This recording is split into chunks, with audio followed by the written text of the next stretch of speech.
کل کتابخونه‌های ایران رو تصور کن، همش با هم دیگه اندازه یک کتابخونه تو دانشگاه هاروارده. بزرگترین کتابخونه دانشگاهی دنیا با بیش از 20 میلیون جلد کتاب اونجا هست. فقط ساختمون اصلیش در مجموع 57 کیلومتر قفسه داره. اگه بخوای همش رو بخونی حدود 500 سال زمان میبره بدون استراحت. حالا این دانشگاه خفن تو کدوم ایالت؟ ماساچوست. مهمترین شهرهای ماساچوست چیاست؟ بوستون، کمبریج، وستر، اسپرینگفیلد. بوستون حدود 1 میلیون جمعیت داره که حدوداً 300,000 نفرش دانشجوان.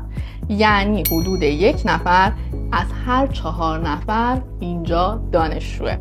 این نسبت تو دنیا بی‌نظیره و کمبریج هم که خودت میدونی محل هاروارد و MIT.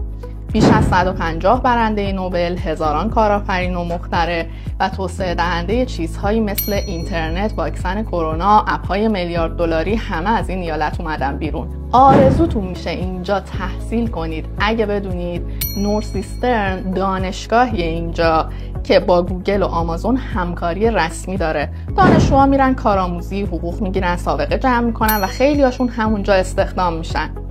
درس‌های عملی مهندسی زمین تو MIT انقدر واقعیه که دانشجوها باید یه آتشفشان کوچیک بسازن که واقعا فوران کنه. بیش از 120 زبان در بین دانشجوهای ماساچوست صحبت میشه.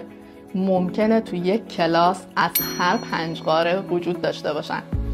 هاروارد یک جنگل 1500 هکتاری داره، جایی که دانشجوها روی محیط زیست، اقلیم و حتی جنگل‌های هوشمند تحقیق میکنن. درس خوندن اینجا واقعا یه رویاست ولی سختی‌های خودش هم داره. توی MIT فشار درس‌ها انقدر بالاست که یک دیوار مخصوص گریه در سکوت تو خوابگاه دارن. بله واقعا حتی فضاهای مدیتیشن هم براشون طراحی شده.